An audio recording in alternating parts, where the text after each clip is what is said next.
Hi friends, welcome back to BiplaneSobha channel. ఈరోజు కార్తీక పౌర్ణమి నేను ఏం చేశానో మీతో చెప్పబోతున్నాను అనమాట.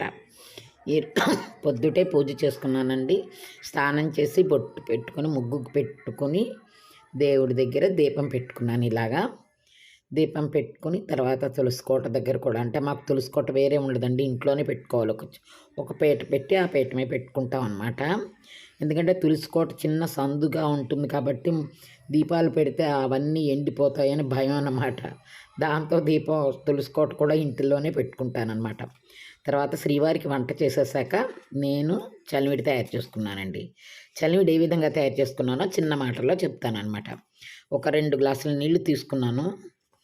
దాన్నేమో అక్కడ పెట్టి దాంట్లోనేమో తల గీయని కప్పుతోటి, అంటే తల కొట్టకూడదండి, నిండా పోయాలన్నమాట.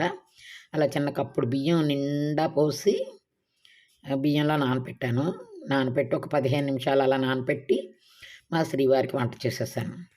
టమాటా పప్పు, బీరకాయ కూర, అన్నం వండానమాట.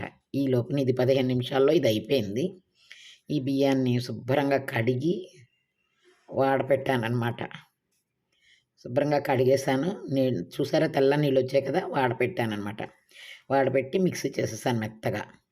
ఆ తర్వాత ఆర్గానిక్ ఇండియా దాంట్లో తెచ్చుకున్న జాగరి చూసారు కదా, ఆ బెల్లం పౌడర్ అందులో కలిపానమాట.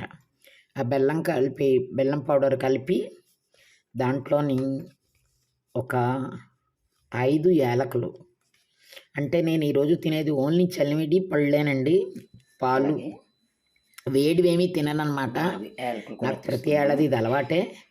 అది ఓల్చుకుని ఇదే చూసారు కదా, యాలక పొడి కలిపేసాను, బెల్లం యాలక పొడి కలిపేసాను మెత్తని పిండిలో. ఇప్పుడు ఒక 2 చెంచాలు ఆవు నెయ్యి కూడా కలిపానమాట ఇందులో. ఇది ఆరోగ్యానికి మంచిది, ఉపవాసానికి మంచిదని కలిపి మళ్ళీ మిక్స్ చేశాను. ఆ మిక్స్ చేసేసరికి అదే చక్కగా ఉండలాగా వస్తుందన్నమాట. సాధారణంగా పెద్దవాళ్ళు చెప్పేవారు కదా, గుండ్రంగా ఉంటే చలిమిడిలాగా ఉన్నావు అని. సో ఇలా గుండ్రంగా చలిమిడిలాగా తయారు చేసి పెట్టేసుకున్నాను అనమాట. ఇదైతే ఒక పక్కన పెట్టేసుకున్నానండి. పెట్టుకుని ఈరోజు నేనేం చేశాననేది మీకు అందరితో షేర్ చేసుకోబోతున్నాను. మన పెద్దవాళ్ళు మనకి చాలా విషయాలు చెప్తూ ఉంటారు. మన పూర్వీకుల నుండి నేను నేర్చుకున్నదనమాట. ఏదో ఒక పని చెప్తూ ఉంటారు, ఆ పని ఎందుకు అని అడిగే అలవాటు నాకైతే లేదు. ఈ మారేడు భరణి చేసుకోవాలి అనిపించింది. ఎందుకంటే మా పూర్వీకుల దగ్గర నుంచి నేను నేర్చుకున్నానమాట. ఈ భరిణలోని విభూది కానీ కుంకుమ కానీ వేసి దేవుడి దగ్గర ఉంచుకుంటే వాడుకుంటే చాలా మంచిది, అన్న వస్త్రాలకి లోటు ఉండదు అని చెప్పారు. అంటే అర్థం ఉంది కదండి. ఎంతో దురాశతో మన పెద్దవాళ్ళు ఎప్పుడూ ఉండేవారు కాదు. మన వాళ్ళు చక్కగా మనకి కావలసినంత ఉంటే చాలు అనేవారు అనమాట. సో ఆ విధంగా నేను ఈ భరిణిని తయారు చేశాను. ఇది నేను ఎలా చేశానో మీకు చెప్తాను. అయితే పూర్వకాలం, అంటే మా జనరేషన్లో డిస్కషన్స్ కానీ రీసెర్చెస్ కానీ వాళ్ళని వెళ్ళి అడగడం కానీ ఎన్కౌంటర్స్ కానీ అట్లాంటివి ఏమీ లేవండి. వాళ్ళు ఏం చెప్తే అది అలా ఒబే చేసే జనరేషనే మా జనరేషన్.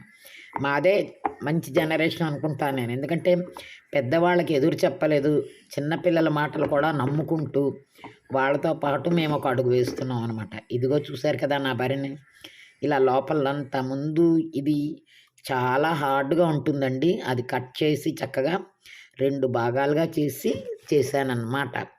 ఇదండి నేను చేసిన భరిణ. Thank you for watching. Please subscribe my channel.